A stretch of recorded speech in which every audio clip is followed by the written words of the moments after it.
Today I feel deeply honored to share with you a remarkable testimony that was entrusted to me by someone who lived through an experience that forever changed their understanding of life, death, and eternity.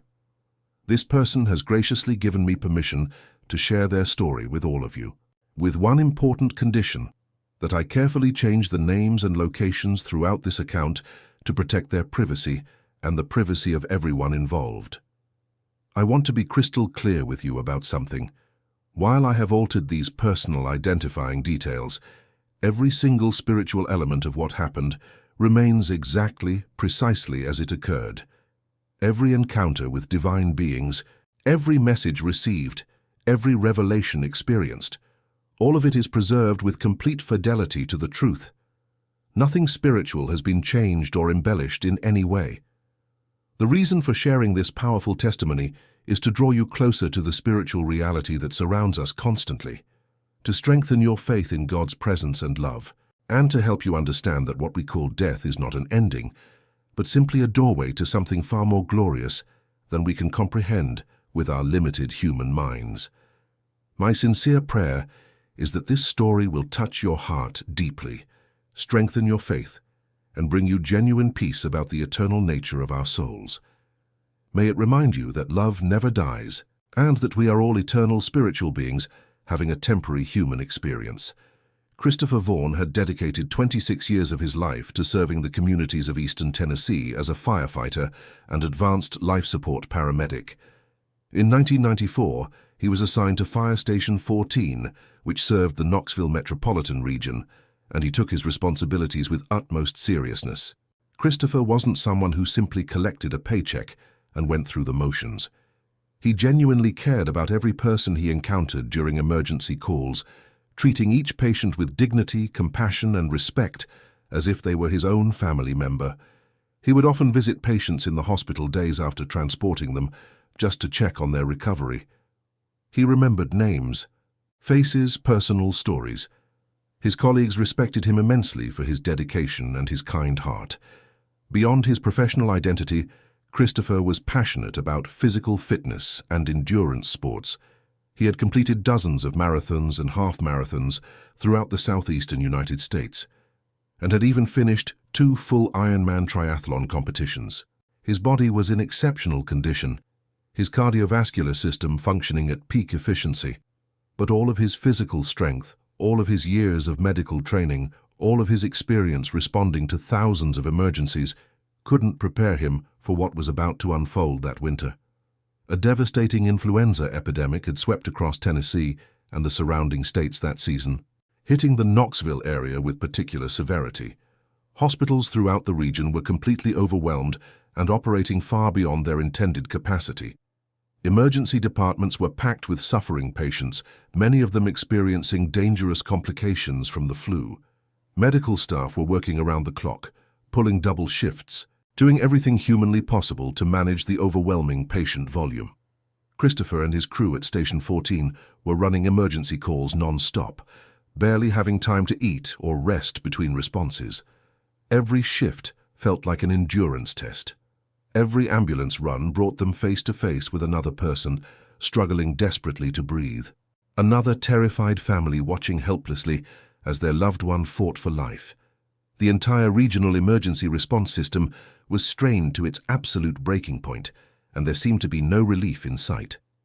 One specific emergency call during that brutal flu season would change the trajectory of Christopher's life in ways he could never have anticipated. He and his partner were dispatched to a residence in a quiet residential area on the outskirts of Knoxville. When they arrived at the small brick house and were admitted by a concerned neighbor who had a key, they discovered a woman isolated in her bedroom. She had barricaded herself in that room several days earlier, when the illness first struck. Every window was covered with heavy blankets to block out any light. The air inside was thick, oppressively hot and stale. The woman was in critical condition, her breathing shallow and labored, her fever so dangerously high that her skin felt like it was radiating heat. She had been too weak to leave the bed for nearly 4 days, barely conscious, surviving on nothing but sheer willpower, until the neighbor heard her weak cries for help through the wall and called emergency services. Christopher immediately shifted into full emergency response mode. He climbed onto the bed and carefully positioned himself so he could properly secure an oxygen mask over her nose and mouth. His movements were practiced and efficient, adjusting the elastic straps, ensuring a tight seal for maximum oxygen delivery. But at the precise instant he leaned close to verify proper mask placement, the woman coughed violently and exhaled forcefully directly into his face. Christopher inhaled at that exact same moment. He felt the contaminated air rush straight down his throat into his lungs. As an experienced paramedic, he recognized immediately what had just happened, direct exposure to whatever pathogen this woman was carrying. But he pushed the concern aside and remained focused entirely on his patient. He stabilized her condition, helped his partner carefully load her onto the stretcher, and they transported her emergently to the nearest hospital with available capacity. Less than 48 hours later, Christopher began experiencing symptoms more severe than anything he had encountered in his entire life. The illness attacked him with frightening intensity and speed. His body temperature spiked dangerously high, climbing well above 104 degrees. Every muscle and joint in his body ached with excruciating pain. His head throbbed with such intense pressure that even the faintest light or softest sound became unbearable. But what terrified him most profoundly was the relentless dehydration that seemed to be draining his life away. His body was rejecting everything. He couldn't keep down water, food, anything at all. His digestive system was in complete rebellion, purging fluids from every possible direction. He could literally feel his body shutting down systematically, his strength evaporating hour by hour as his organs began failing from severe dehydration. On the third day of this nightmare, Christopher attempted to stand up from his bed. His legs buckled immediately underneath him. He grabbed desperately onto the dresser to prevent a complete collapse, and somehow managed to stumble and half-crawl to the bathroom. When he finally looked at his reflection in the mirror above the sink, what he saw shocked him into a moment of terrified clarity. The face staring back at him looked like something from a horror film.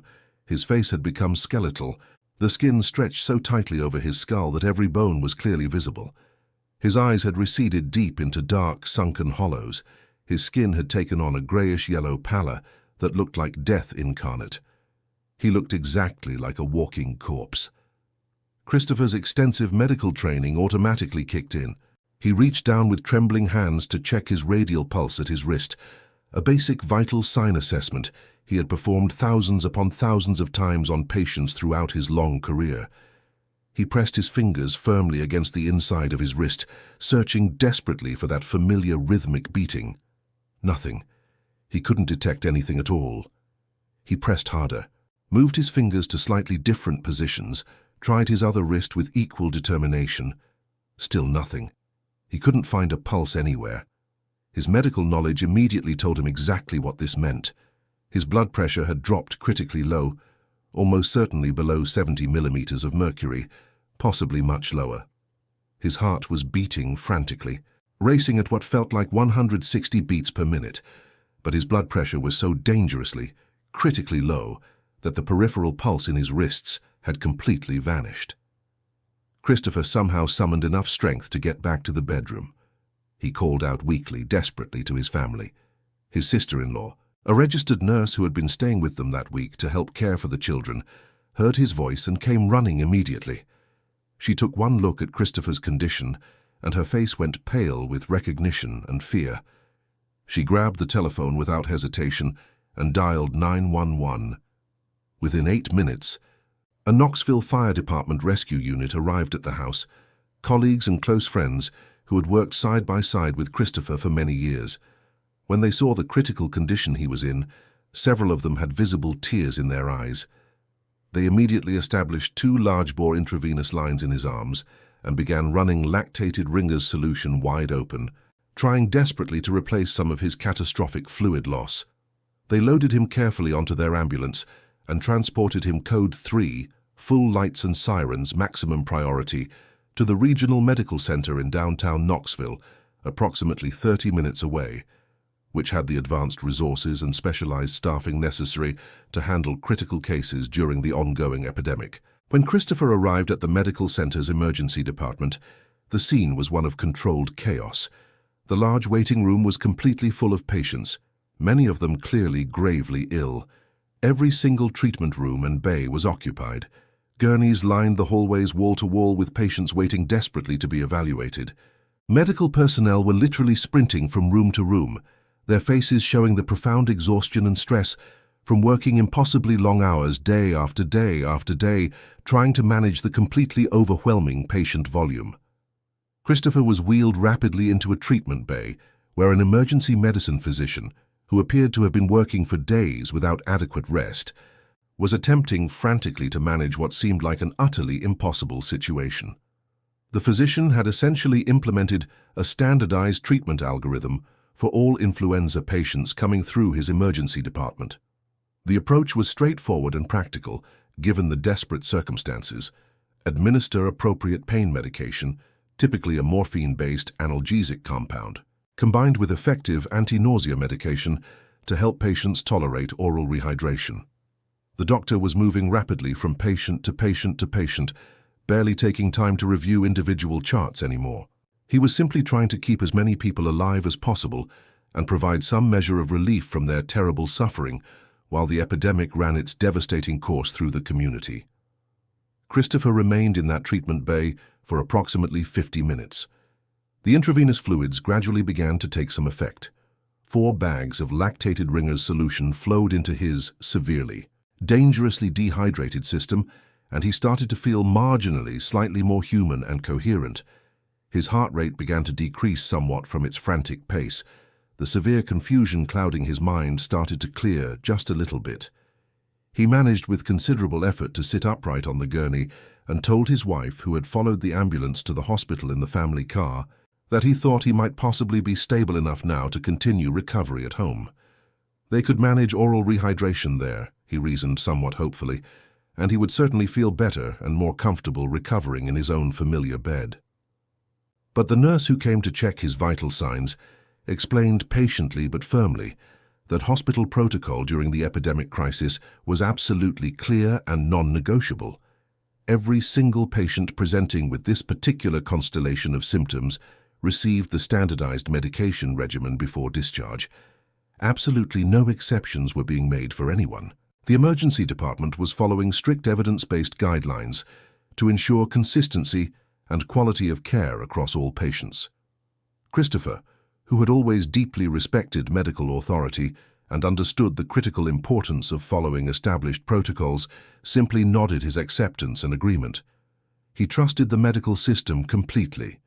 He had been an integral, dedicated part of that system for over a quarter century. What happened in the next few minutes would become permanently seared into his wife's memory, haunting her dreams for many years to come. The nurse prepared 2 syringes carefully at the medication preparation station, one containing Nubane, which is a potent synthetic morphine derivative compound, and another containing a powerful antiemetic medication to control nausea. Christopher was sitting upright on the edge of the gurney, actually beginning to swing his legs over the side to stand up and get dressed for discharge, when the nurse approached and administered both medications directly and rapidly into his intravenous port. She pushed them in quickly, emptying both syringes completely in rapid succession, maybe 10 or 15 seconds total. Within moments, perhaps only 5 to 10 seconds at most, Christopher's eyes suddenly rolled upward and backward in his head until only the whites were visible. His wife later described it as one of the most terrifying, disturbing things she had ever witnessed in her entire life. It looked completely unnatural and wrong, like something from a nightmare or horror movie. Then his entire body went completely, totally rigid, every single muscle locked in severe spasm.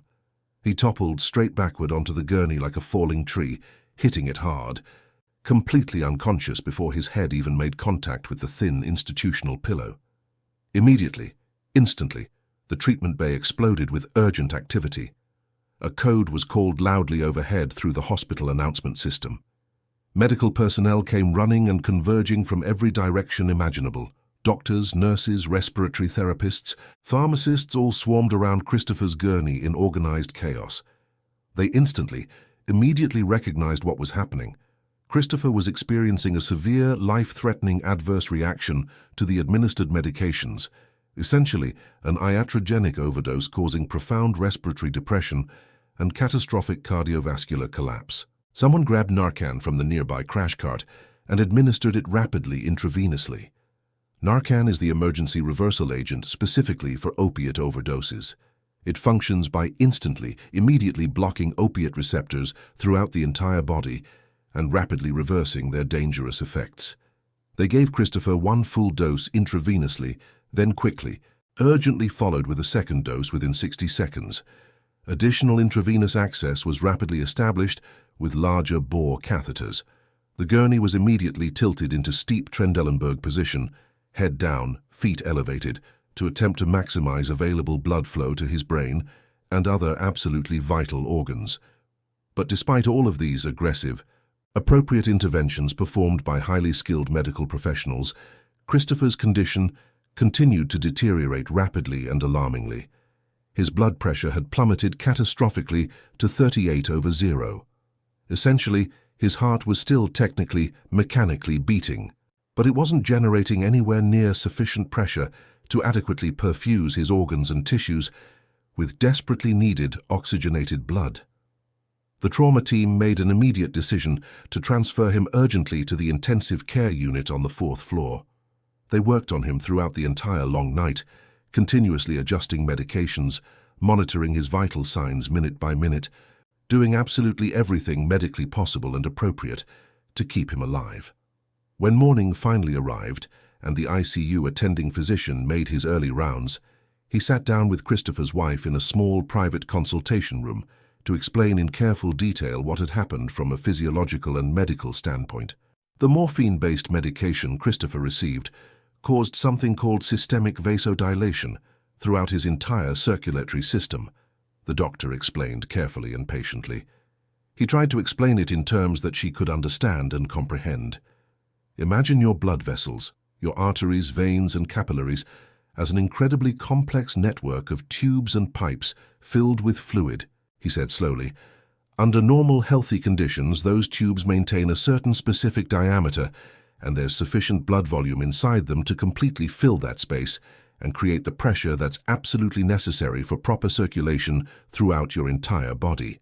But the medication Christopher received caused all of his blood vessels to dilate dramatically and suddenly. The walls of the tubes expanded significantly and rapidly. Suddenly, instantaneously, the volume of blood in his body, which had already been severely depleted by 3 full days of severe dehydration, was nowhere near sufficient to fill this dramatically expanded vascular space.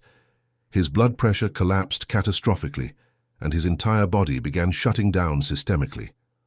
The doctor explained honestly and directly that the only reason Christopher was likely still alive at all was his truly exceptional cardiovascular conditioning from decades of competitive endurance athletics and consistent training. His heart and entire circulatory system were so remarkably efficient, so exceptionally well trained at delivering oxygen even under extreme physiological stress, that even with dangerously critically low blood pressure, his vital organs had somehow managed to receive just barely enough oxygen to avoid complete and irreversible catastrophic failure.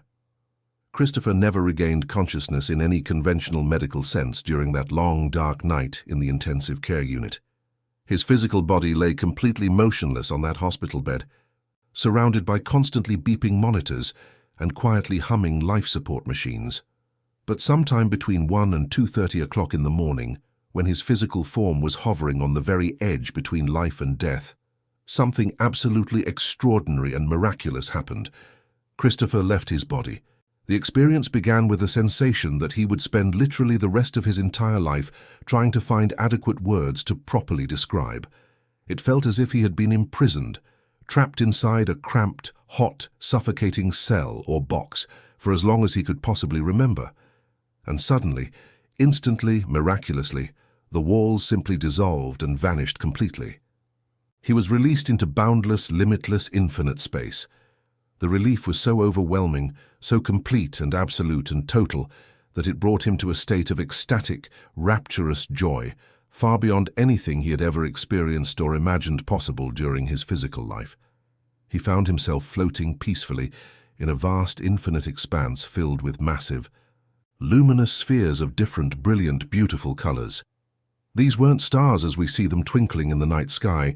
They were conscious beings, living entities composed entirely of pure light and divine energy, and they radiated such powerful, unconditional love and complete acceptance that Christopher felt like he was being embraced by the very heart of the universe itself. He understood immediately, instinctively, that these were what various spiritual traditions call light beings, or angelic presences, or divine messengers, but reading about them in books or hearing descriptions was absolutely nothing compared to experiencing them directly and immediately. This was real, this was happening. This was more beautiful and magnificent than anything he could have possibly conceived of or imagined. Christopher himself no longer existed in any kind of physical form whatsoever. He had become an expansive, vast field of pure consciousness without any boundaries, limitations, or restrictions whatsoever. The sensation was indescribably, impossibly pleasurable, blissful far beyond any possible comparison to physical pleasure or earthly joy. It was as if every atom of his being, every particle of his consciousness was vibrating and resonating with pure, absolute joy and ecstasy.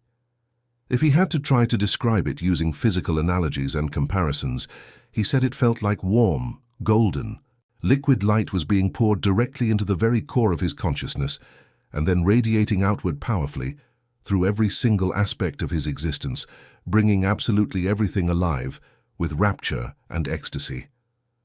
The pleasure was so intense, so all-encompassing and overwhelming, that it made every good feeling, every moment of happiness he had ever experienced during his entire physical life seem like a faint, pale shadow by comparison. It was like comparing a single tiny candle flame to the brilliant blazing light of the sun at noon. As he moved through this infinite space, he described it as flying or floating, though there was no air or physical space in any conventional, material sense, surrounded by these welcoming, loving beings of pure light. A profound realization struck him with such tremendous force that it shook him to his absolute core. How had he forgotten? How was it even remotely possible that he had been so completely, thoroughly, totally convinced that he was Christopher Vaughn, a paramedic from Tennessee, with a specific career and family relationships and daily responsibilities and concerns and worries and fears? Because existing there, floating there, being there, in that space of pure consciousness, he knew with absolute, complete, unshakable certainty that all of that was ultimately, fundamentally an elaborate illusion. His true identity, his authentic, real self, was this vast, eternal, limitless consciousness, this boundless being of pure light and unconditional love. The human life, the physical existence, the personality and memories and experiences of Christopher Vaughn, all of it was like a costume or outfit he had put on for a theatrical play, a role he had agreed to perform, and he had become so deeply, completely absorbed in the performance that he had totally forgotten he was an actor playing a part. The physical world, with all of its drama and pain and struggle and suffering and fear, was a temporary experience, an intricate, elaborate game that came with being born into a material, physical body. But this realm of infinite light and unconditional love and limitless consciousness, this was home. This was ultimate reality. This was who he truly was and had always been since the beginning of time. After what felt simultaneously like both a single instant and an eternity, time simply didn't function or operate normally in that realm at all, Christopher felt himself gently descending and landing somewhere specific. The sensation of floating through infinite space gradually stopped, and he became aware of standing on something solid and real beneath him. He looked around with wonder and amazement and saw that he was inside some kind of facility or structure of some kind. It had walls that seemed to emit their own soft, gentle, warm illumination from no identifiable or visible light source. There were tables positioned strategically throughout the space, and various pieces of equipment or machinery that he couldn't quite identify, recognize, or comprehend. The entire place felt purposeful and organized, but also somehow playful and joyful, like a workshop where important but deeply enjoyable work was being accomplished. And then he noticed them standing there, Three short beings positioned directly in front of him, watching him with obvious delight, amusement, and affection. These three beings were unlike anything Christopher had ever seen, encountered, or imagined in his entire life. They stood approximately 3.5 to 4 feet tall, with compact, sturdy, solid builds. They wore what appeared to be dark robes or cloaks with hoods attached, but the hoods were pushed back sufficiently that Christopher could clearly see their faces in detail. They looked somewhat like the gnomes or dwarves from ancient fairy tales and mythology, with round, friendly, kind faces and incredibly bright, sparkling, twinkling eyes. And they were smiling, huge, genuine, ear-to-ear smiles that radiated pure joy, playful mischief, and profound, deep love. Their eyes twinkled and sparkled with playfulness and ancient, timeless wisdom. They reminded Christopher of excited, joyful children who had just been told the most wonderful news imaginable, except these beings were clearly ancient, timeless, and infinitely wise, despite their playful, childlike demeanor and behavior. The three beings immediately began asking Christopher questions in rapid succession, speaking in overlapping voices that had a musical, almost giggling, laughing quality to them.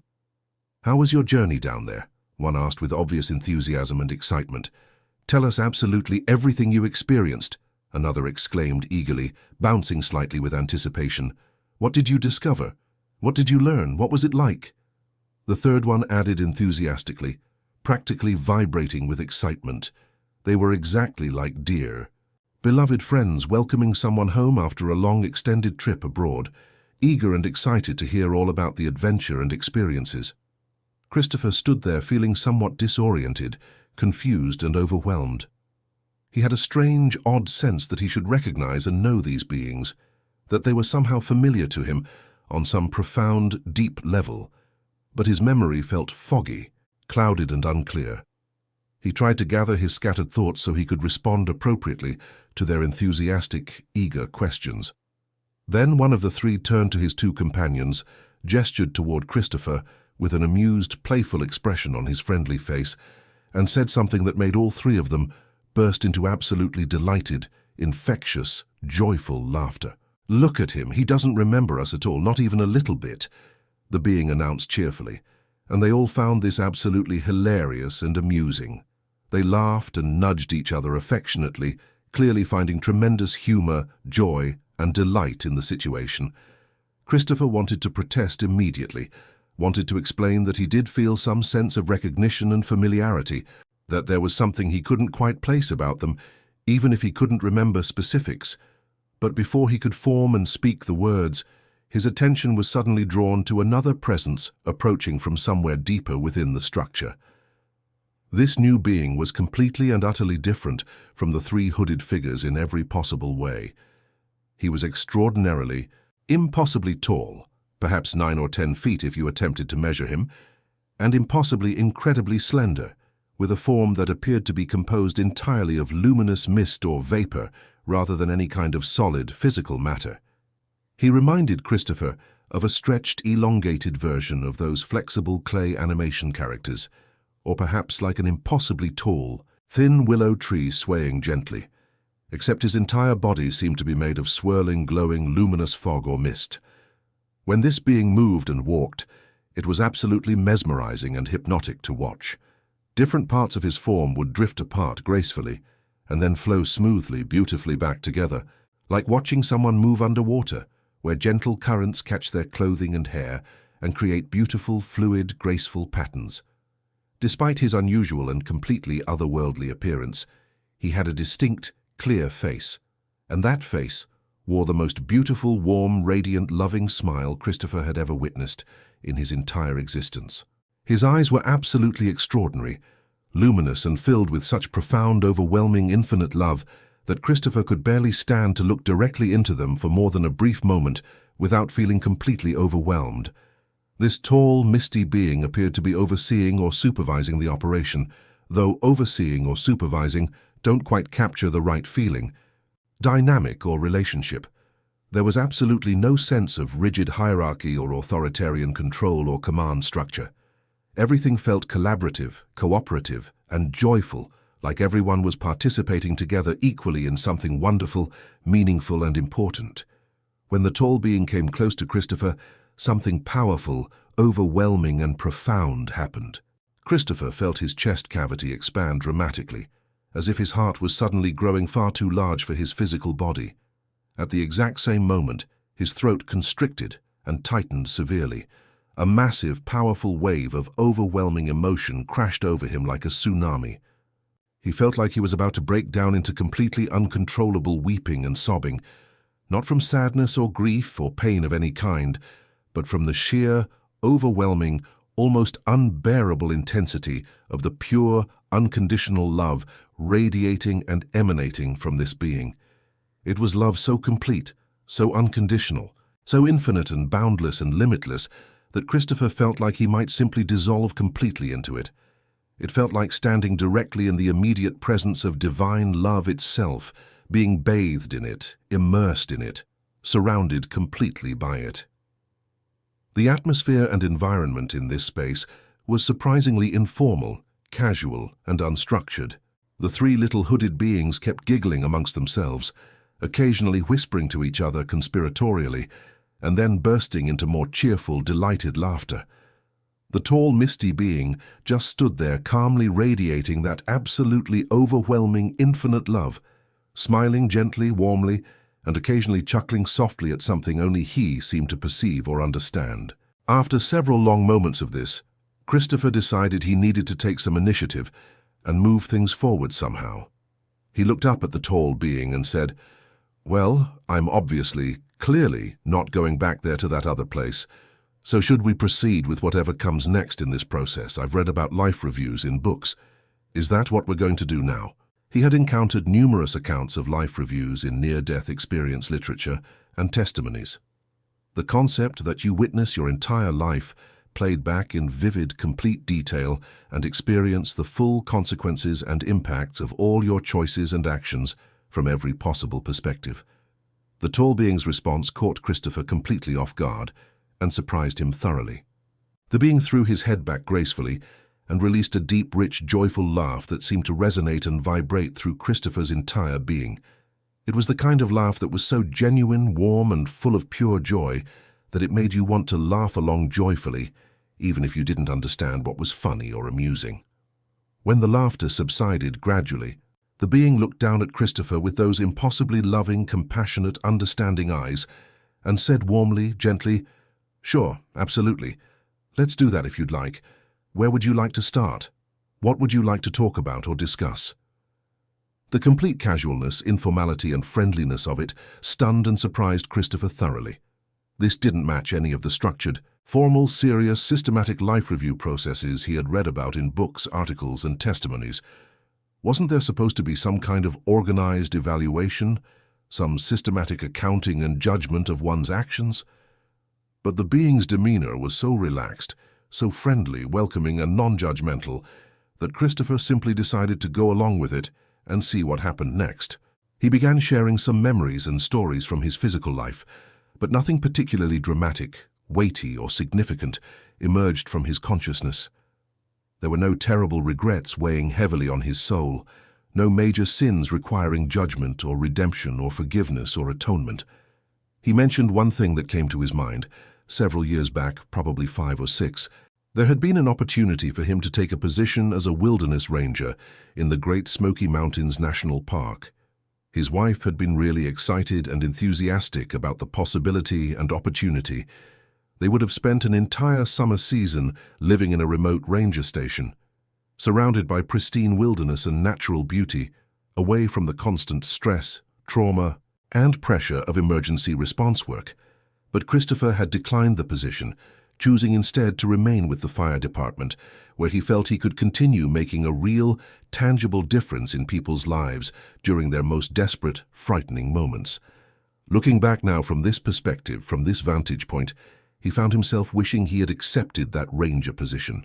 It would have been a beautiful, peaceful, restorative experience, a cherished season with his wife immersed in nature and tranquility. That was honestly, truly the only significant regret that surfaced in his consciousness. The tall being listened with patient attention, nodding occasionally, his expression radiating gentle understanding, complete acceptance, and unconditional love. When Christopher finished speaking, the being smiled even more warmly and said kindly, gently, "All right, that's sufficient for now. It's time for you to return back." The words hit Christopher like a physical blow to the chest. Return. He stared at the being with complete disbelief, shock, and growing panic. "Return," he repeated, his voice rising with emotion. "No, absolutely not. There's no way I'm going back there. Are you serious right now? I'm finally home. I'm finally in the place where I truly belong and have always belonged." But the tall being's demeanor remained absolutely gentle, compassionate, yet completely immovable and firm. "No," he said simply, clearly, and definitively. "You have important work that still needs to be completed down there. You're going back to finish it." Christopher suddenly realized and noticed that the three little hooded beings had completely vanished and disappeared. They had simply ceased to be there, presumably reassigned to other tasks or responsibilities in whatever this facility or realm was. Now it was just Christopher and the tall misty being alone together. The being moved even closer, and Christopher knew with desperate certainty that he had to make one final attempt to stay in this beautiful place. He looked up with pleading, desperate eyes and said urgently, "Please listen to me carefully. The only people who will genuinely miss me are my wife, my 2 children, and my elderly parents. Yes, they'll experience grief and terrible sadness for some period of time, but they're remarkably strong, resilient people. They'll mourn appropriately and properly, and then they'll heal emotionally, and they'll move forward successfully with their lives. They'll ultimately be okay and fine. There's really no compelling reason for me to go back there." Christopher genuinely thought this was a reasonable, logical, and convincing argument, but the tall being simply found it touching, endearing, and somewhat amusing. He smiled even more warmly, radiating infinite compassion, and said again with absolute finality, "No, Christopher, you're going back now." In that precise instant, everything around Christopher began to dissolve, disintegrate, and fragment. It was exactly like watching a television picture break up and fragment when you rapidly switch channels or suddenly lose the broadcast signal. The glowing walls, the tables, the mysterious equipment, the soft illumination, everything started to disintegrate and fade away gradually into nothingness. Christopher understood intuitively and immediately what was happening to him. He was being shifted to a different vibrational frequency of existence. He realized in that profound moment that all of reality, absolutely everything that exists across all dimensions and planes, operates on different vibrational frequencies, exactly like different stations on a radio dial. You can have completely different dimensions and realities occupying exactly the same space, just vibrating at different rates that normally can't perceive or interact with each other. He felt himself descending rapidly, sinking downward through multiple layers or levels or dimensions of reality, and it was an unmistakable sensation of lowering, of decreasing in vibration and frequency. The tall being faded away gradually like morning mist evaporating under the warmth of rising sunlight, and Christopher fell away into complete, total darkness. As he descended back toward his physical body, as he dropped down through these various layers or dimensions or frequencies of reality, he passed through a realm that filled him with profound dread, fear, and horror. For many years afterward, he was reluctant and hesitant to mention this particular part of his experience to anyone, but eventually he came to realize it was crucially important for people to know and understand. There exists a place, a dimension or realm, very close in frequency to our ordinary physical world, that you absolutely, positively do not want to visit or spend any time in whatsoever. It exists at a vibrational frequency just slightly different from our material reality, and it is a place of terrible, crushing loneliness and desolation. It is grey and empty and cold and lifeless. There is no love present there, no light, no connection between beings, no hope or joy of any kind. It's a realm of complete isolation and quiet, desperate despair. Christopher felt it pulling at his consciousness as he passed through it, like invisible hands trying to grab him and hold him there, and he wanted absolutely nothing whatsoever to do with that place. It served as a stark and sobering reminder that not all non-physical dimensions and realms are beautiful and welcoming and filled with love. Some are genuinely dark and frightening and dangerous, and souls can apparently become trapped or lost there if they're not extremely careful. Then, abruptly and jarringly, he was back inside his physical body.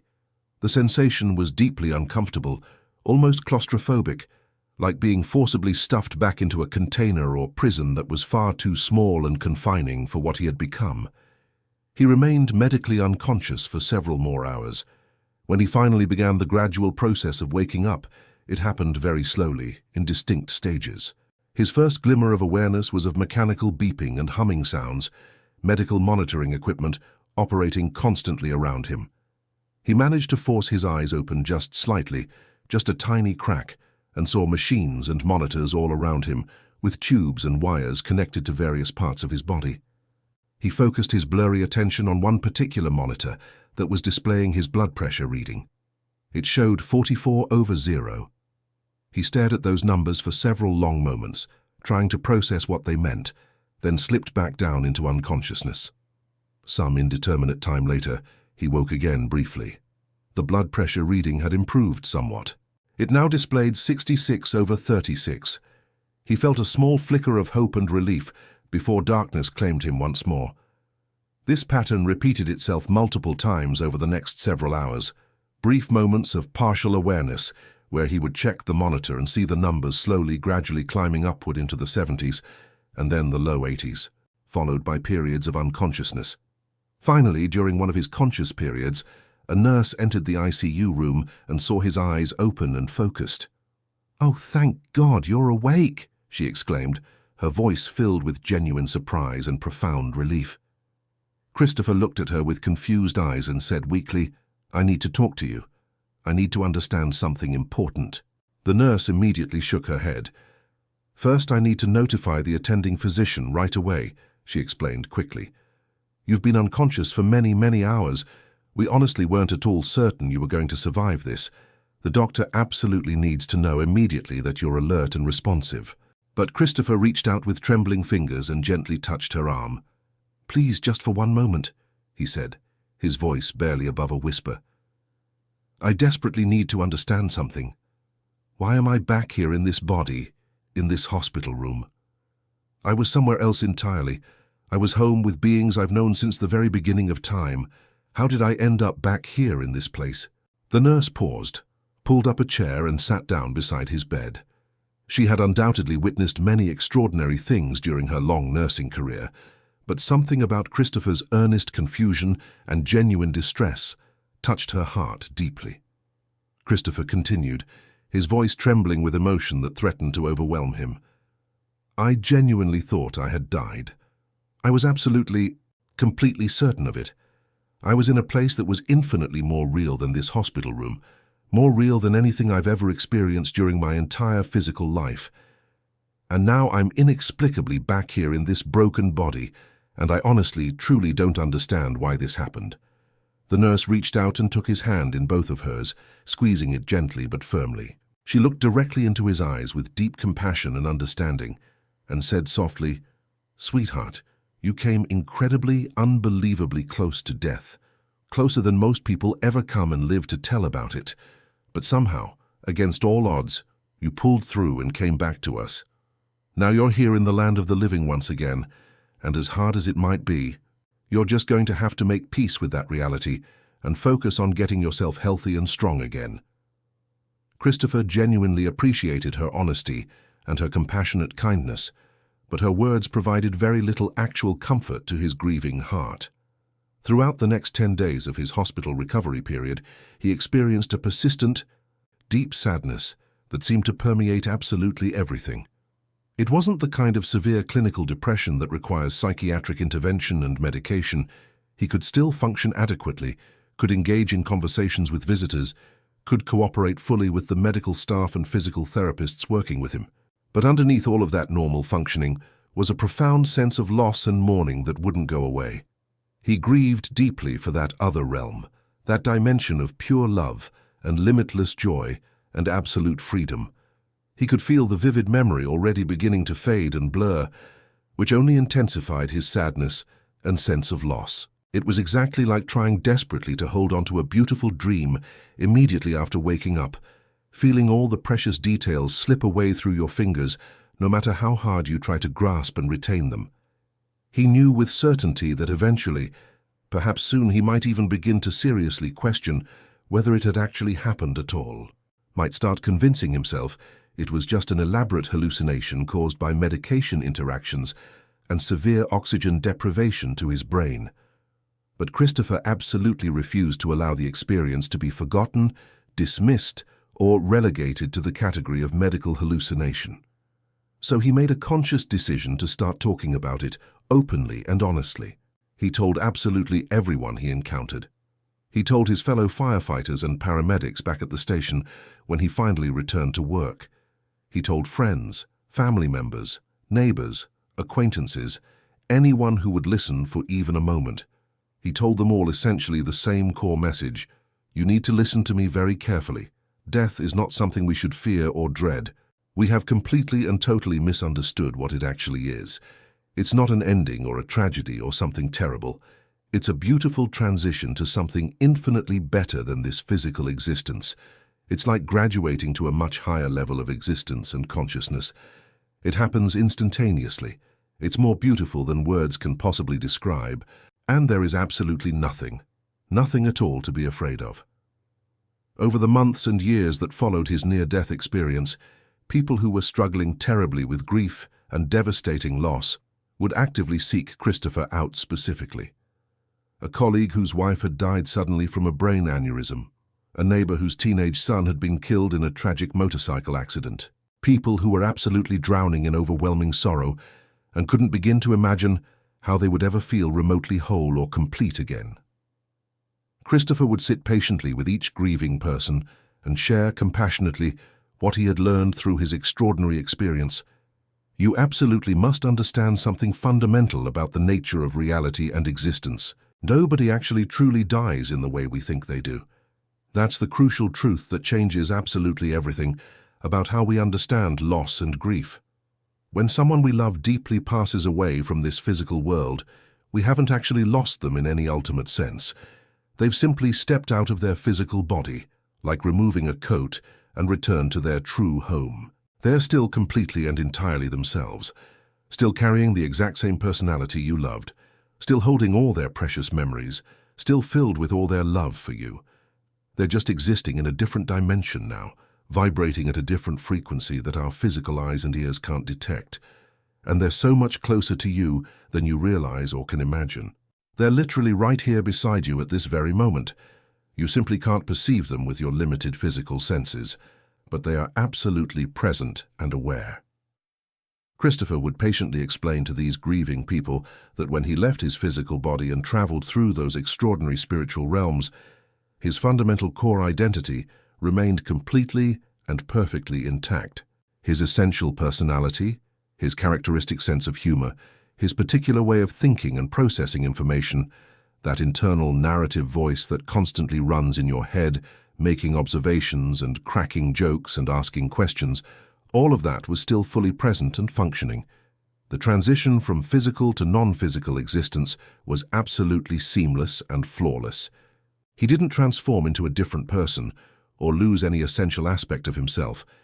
He simply stepped out of his physical form like removing clothing and continued being Christopher, just existing in a radically different state of being and consciousness. And if that was unquestionably true for him, then it must be equally true for absolutely everyone. Every single person who has ever died throughout all of human history is still fundamentally themselves, still fully conscious and aware, just no longer confined to or limited by a physical body. They haven't actually gone anywhere in any real sense. They're simply vibrating at a frequency that our physical sensory organs cannot detect or perceive. This powerful message brought profound comfort and genuine hope to many people who were suffering through terrible grief. Several people told Christopher with tears streaming down their faces that his testimony had literally saved their lives, that they had been seriously contemplating suicide to escape their unbearable emotional pain. But his words had given them hope and helped them find the strength and courage to carry on living. Christopher felt deeply in his soul that this was a significant part of his purpose, a major reason why he had been sent back to physical life, to share this liberating truth, to help suffering people understand that death is not the ultimate tragedy and permanent ending we've all been culturally conditioned to believe it is. But then came the inevitable pushback and social pressure. After approximately 8 months of openly and enthusiastically sharing his near-death experience story with anyone who would listen, a longtime co-worker and close friend approached Christopher one afternoon at the fire station. The man looked uncomfortable, awkward and hesitant, but his message was unmistakable and clear. "Hey, Christopher, listen carefully," he said quietly, glancing around nervously to make sure no one else was within earshot. "I'm telling you this as a friend who genuinely cares about you and your well-being. Some people around here, including some administrators and supervisors, are starting to talk and express serious concerns. They're saying you've been acting strange or odd, that maybe the experience and the medications affected you more profoundly than you realize or want to admit. Some folks are privately suggesting you might really benefit from talking to a professional counselor or therapist about all this intense stuff.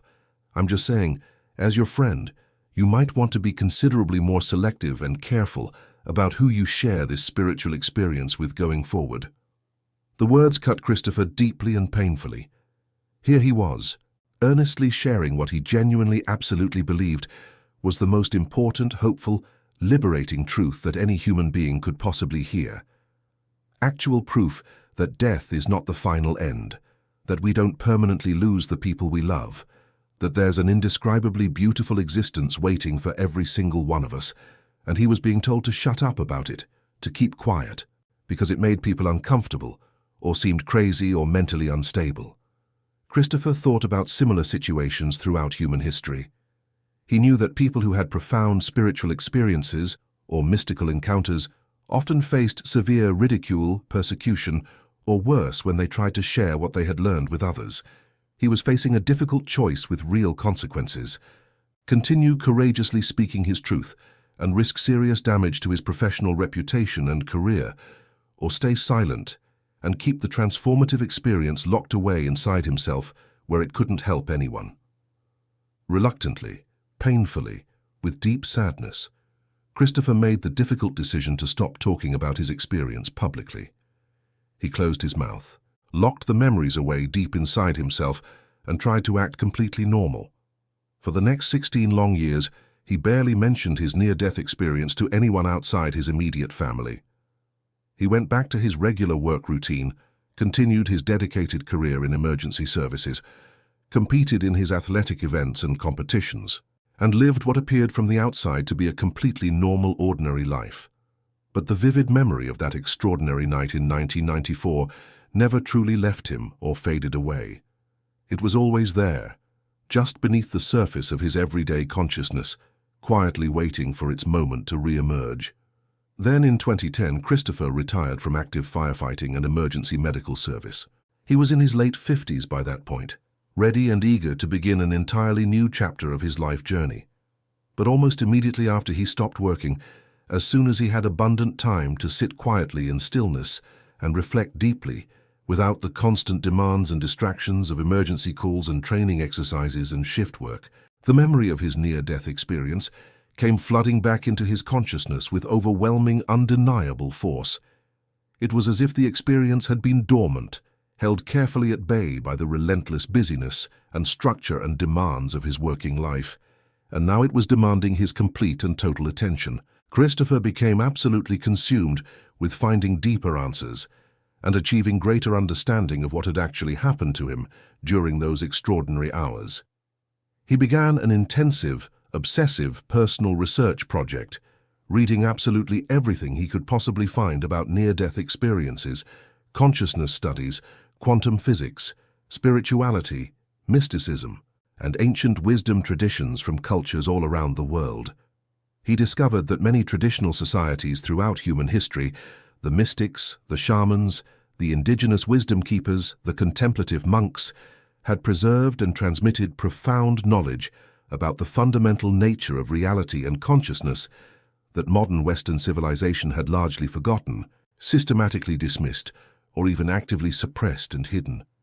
But that fascinating journey of discovery and deeper understanding is truly a story for another time. What matters most profoundly for today, what Christopher wanted every person to know and understand with absolute certainty, is this core truth.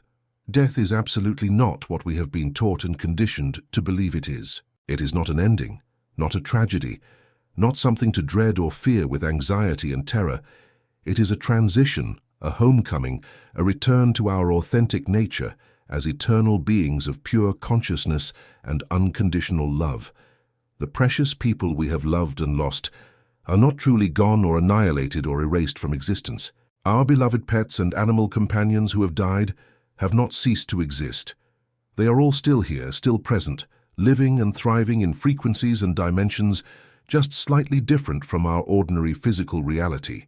Still completely themselves, still fully aware and conscious, still absolutely filled with love for us. And one day, when our own appointed time finally comes to leave these temporary physical bodies behind and return home, we will joyfully join them in that magnificent realm of infinite light and boundless love and eternal joy. That is Christopher Vaughan's heartfelt testimony, and his deepest, most fervent hope is that by sharing his extraordinary story, he can bring genuine comfort, lasting peace, and real hope to anyone who desperately needs to hear it.